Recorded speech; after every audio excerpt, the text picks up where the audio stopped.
Last week it was reported in the paper that Hugh White, one of our country's preeminent defence experts, had come out and said that if there was a conflict in North Korea, that Australia would very likely provide military assistance. He talked about FA-18s, the Super Hornets, Growlers and submarines.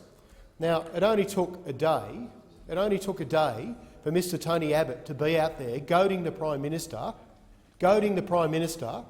by saying we need a missile shield, a missile defence system in this country. This is the internal politics that's going to get us in trouble.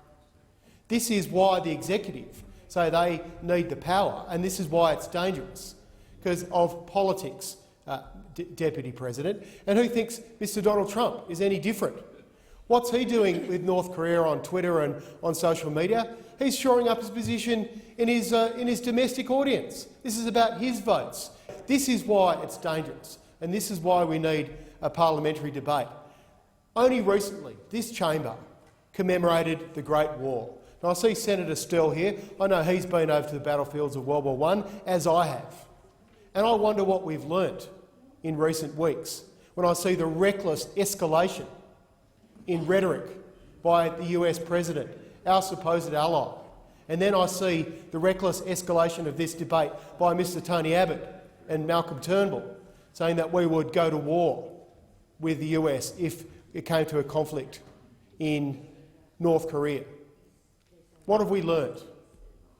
Well, when I think about World War I, Deputy President, the best explanation I've been given for World War I was by Blackadder, when Baldrick said to him, "Sir, why are we in this terrible war?" And he said, "Baldrick, because it was too hard just not to have one."